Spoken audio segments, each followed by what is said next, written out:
পশ্চিমবঙ্গে মোট মুসলিম অধ্যুষিত আসনের সংখ্যা হচ্ছে 85। 2021-এ তৃণমূল পেয়েছে হচ্ছে 75।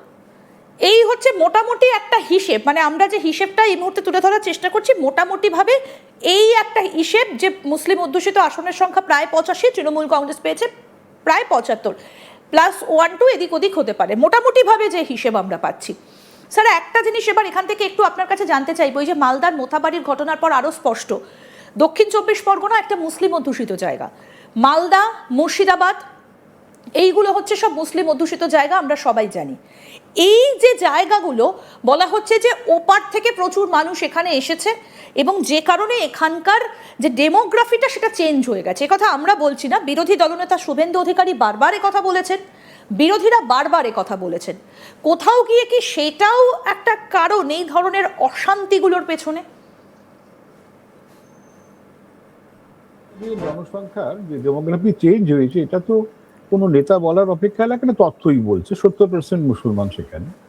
আপনি মালদায় প্রায় 60% মুসলমান, নর্থ দিনাজপুরে প্রায় 50% মুসলমান। এই তিনটি জেলা তো রয়েছে, এর সঙ্গে বীরভূম সেখানেও প্রায় 50-এর কাছাকাছি মুসলমান রয়ে গেছে। এবং এই সবকটা যে কটা জেলার নাম বললাম প্রায় 54খানা অ্যাসেম্বলি সিট আছে। তো সেখানে মুসলমান সম্প্রদায়ের মানুষ ভীষণভাবে প্রভাব ফেলতে পারে। যে এরা তো একটা সময় অধিকাংশ মানুষই বাংলাদেশ থেকে এসেছে, এটা কোনো সন্দেহ নেই। তবে এরা ভারতবর্ষের সঙ্গে ভারতবর্ষের যে সমাজ ব্যবস্থার সঙ্গে মিশে গেছে, এটাও কারেক্ট। এবং নিত্য নতুন লোকও ঢুকছে, সেটাও কোনো অসুবিধে, সেটাও কিন্তু ঘটছে। এখন প্রশ্নটা হচ্ছে যে এই যে মানুষরা ছিল তারা মনে করতো তৃণমূলের সঙ্গে থাকলেই তাদের মধ্যে জীবন কিছু সুখের হবে, কোনো ঝামেলার হবে না। কিন্তু সেখানে থাবা বসিয়েছে। আমরা দেখলাম যে হুমায়ুন কবিরের যে দল, জাতীয় উন্নয়ন পার্টি, তারা একটা স্বপ্ন নিয়ে এসেছে। তাদের সঙ্গে MIM, যদিও তারা পশ্চিমবঙ্গে গত নির্বাচন দাঁড়িয়ে বিশেষ সুবিধে করতে পারেন, এবারে কিন্তু দাঁড়িয়েছে। খেয়াল রাখতে হবে এই মিম কিন্তু বিহারে দাঁড়িয়ে সীমাঞ্চল প্রদেশে 28টা মাত্র সিটে দাঁড়িয়েছিল, 5টা জিতেছে। সীমাঞ্চলটাকে মোটামুটি তারা কন্ট্রোল করছে। এখন পশ্চিমবঙ্গের এই যে নির্বাচন, মিম এবং জাতীয় উন্নয়ন পার্টি দুটো মিশিয়ে কিন্তু প্রায় 200টা সিটে আসন পেয়েছে। অর্থাৎ বিহারে আসন লক্ষ্য ছিল সীমাঞ্চল রাজ্যটাকে, সীমাঞ্চল জেলাটাকে একটু কন্ট্রোলে, নিজেদের কন্ট্রোলে রাখা এবং সেখান থেকে অন্য জায়গায় ছড়িয়ে পড়া। এই পশ্চিমবঙ্গের মডেলটা হচ্ছে 200টা জায়গায় সিট দিয়েছে, বুঝতেই পারছেন। অর্থাৎ ভোটটা কি করে কেড়ে নাও, ভোটটা ভাগ করে, তৃণমূলের ভোটটা কি করে ছড়িয়ে দেওয়া যায়, এটাই হচ্ছে যে পশ্চিমবঙ্গে যে মিম বা জেইউপি স্ট্র্যাটেজি, যে কি করে ভোটটা ভাগ করা যায়। এবং এই 200টা সিটে যদি 2% হয়তো পাবে, যদি 1%ও ভোট পেয়ে যায়, কিছু কিছু জায়গায় তো ভালো পার্সেন্টেজ পাবে। এবং মিম যদি দেখেন, মিম যেসব জায়গায় দাঁড়িয়েছিল বিহারে প্রায় 35 থেকে 40% ভোট পেয়েছে, এবং এখানে হয়তো বিহারে মালদা, মুর্শিদাবাদে, নর্থ দিনাজপুরে পাবে। মিম বা জেইউপি সেই জায়গায় দাঁড়িয়ে আছে। আবার যদি দেখেন যে দক্ষিণ 24 পরগনাতে তো ভাঙর তো ওদের বেল্ট, ISF এর বেল্ট, এবং ওরা ক্যানিংয়েও এগোচ্ছে। আবার ওদের উত্তর 24 পরগনাতে মধ্যমগ্রাম, বারাসাতেও কিন্তু ওরা তৈরি করছে। এই অঞ্চলটা ISF এর একটা অঞ্চল তৈরি হয়েছে। এটাও একটা মুসলমানদেরই একটা সাংগঠনিক ব্যবস্থা। তারা কিছুটা অন্য দলের সঙ্গে একটা মৈত্রীর একটা সম্পর্ক রাখে। তার ফলে যেটা ঘটছে যে শুধুমাত্র, তাহলে কি আপনি বলবেন, এই যে দক্ষিণ 24 পরগনার প্রসঙ্গটা আনলেন, তাহলে কি বলবেন এই যে ISF বা হুমায়ুন কবিরের দল বা মিম এগুলো কি কোথাও গিয়ে ভাগ বসাচ্ছে ভোটে, তাই কি এতটা বেপরোয়া হয়ে উঠছে, নাকি এর পেছনে অন্য কোনো ইন্ধন কাজ করছে? হ্যাঁ, দেখুন, যখনই আপনি ধর্মের কথা বলেন, মুসলমানরা উপেক্ষিত, সাধারণ মানুষকে বা হিন্দুরা উপেক্ষিত যদি বলেন, সেই সম্প্রদায়ের মানুষ অনেক সময় ক্ষেপে উঠতে পারে এবং মুসলমানদের মধ্যে সহজে খেপিয়ে দেওয়া যায়। আমরা দেখেছিলাম CAA এর সময় তো যে ধরনের দাঙ্গা বোঝানো হয়েছিল যে তাদেরকে বুঝি সরকার ডিসক্রিমিনেট করছে, এই যে ধারণা তৈরি হয়েছিল, তাতে কিন্তু ব্যাপক হাঙ্গামা ঘটে যায় কিন্তু। এবং আমরা দেখেছি যারা হাঙ্গামা করেছিল খুব একটা শাস্তি পায়নি। এখনো তারা মনে করছে, এখন একটা বড় অংশ মনে করছে যে আমরা তো খালি ভোটই দিলাম, কিছুই পেলাম না। এই একটা যে ধারণা, আমাদের চাকরি কি পেয়েছে, আমাদের কোথায়, আমাদের কি ঘটেছে, এই একটা কিন্তু ভাতা রাজনীতির কথা আপনি বলছেন।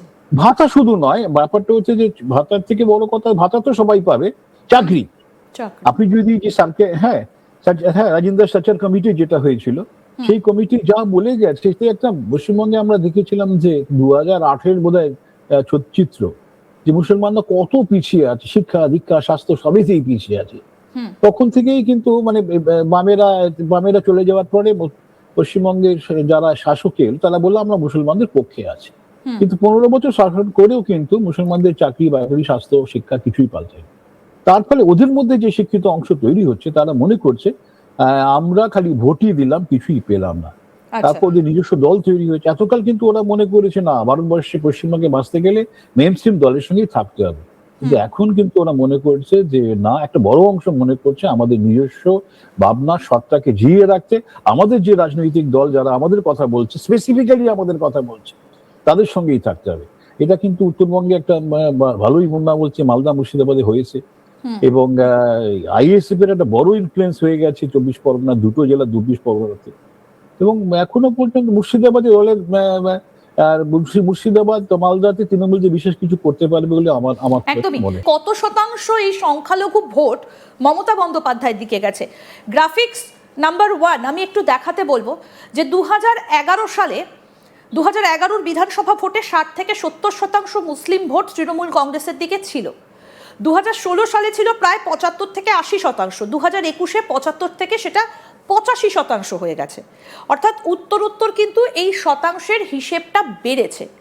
তাহলে এটাকে আপনি কিভাবে বলবেন যে মুসলিম ভোট যখন বাড়ে তখন কি তাদের উপর নিয়ন্ত্রণ রাখাটা কঠিন হয়ে দাঁড়ায়? হ্যাঁ, যখন এই যে ভোটটা বেড়েছে আপনারা বলছেন, সেটা তা থেকে দেখা যাচ্ছে যে যারা অন্য মুসলমানদের একটা অংশ যারা মানে সেকুলার পার্টিগুলোতে ছিল, সিপিআইএম বা অন্য পার্টি যেগুলো কংগ্রেস, সেখান থেকে একটা বড় অংশ তারা শাসকের দিকে আবার চলেও আসে, ধীরে ধীরে চলে আসে। মোটামুটি যে পার্সেন্টেজটা বলছেন 85%, এটা যদি সঠিক হয় তাহলে এটা একটা স্যাচুরেশন লেভেল, মানে একেবারে পিক। এর পরে আর ওঠা যায় না, কারণ বেশ কিছু মানুষ তারা ভোটে তাদের নিজস্ব সত্তা বজায় রাখে, কেউ ভোট দেয় না, কেউ এরকম নানান অবস্থায় থাকে। এই জায়গায় দাঁড়িয়ে তৃণমূল কংগ্রেস কিন্তু একটা মুসলমানদের যতগুলো ভোট পাওয়া সম্ভব ছিল করে গেছে। এখন মুসলমানরা ভাবছে যে আমরা পেলাম তাকে, আমরা কি সরকারকে এতটা সাপোর্ট দিয়ে আমাদের ভাগ্যে কি কিছু জুটেছে? চাকরির বাজার কি আমাদের ভালো হয়েছে? শিক্ষার বাজার কি ভালো হয়েছে? স্বাস্থ্যের বাজার কি আমাদের আলাদা করে কিছু ঘটেছে? সেরকম তো কিছু ঘটেনি, সেটা তারা ভাবছে। একই সঙ্গে তারা দেখছে হ্যাঁ, মুয়াজ্জিন ভাতা বা ইমাম ভাতা এগুলো হয়তো কিছু দিয়ে এসেছে। এইগুলো তো মানে সাধারণ মানুষের পকেট থেকে আসতো না, এগুলো যে ওয়াকফ বোর্ড ছিল তাদের থেকেই আসতো। সুতরাং সাধারণ মানুষ ভাবতে শুরু করেছে আমরা কি পেলাম। আবার কোনো রাজনৈতিক দল তাদেরকে বোঝাচ্ছে যে দেখো, হিন্দুদের জন্য অনেক মন্দির টন্দির হচ্ছে এবং সে হিন্দু মন্দিরের প্রসাদও তোমাদের বাড়িতে বাড়িতে দেওয়া হচ্ছে, এরকম একটা বক্তব্য কেউ ছড়িয়ে দিচ্ছে। এবং তার ফলে তাদের মনে হচ্ছে যে এই দলটা তো বলে আমাদের জন্য, তা তো নয়, তাহলে তো এরাও হিন্দুদের জন্য কাজ করছে, এরকম একটা সংকীর্ণ বার্তা। মানুষ যখন বিশেষভাবে সচেতন না থাকে, অনেকভাবে তাকে অনেক কিছু খবর দেওয়া যায়, তার ফলে তার মধ্যে কনফিউশন সৃষ্টি করা যায়। সেই কনফিউশনটা এতকাল ছিল না, মানে আমরা দেখছি যে ব্যাপকভাবে তৈরি হয়েছে।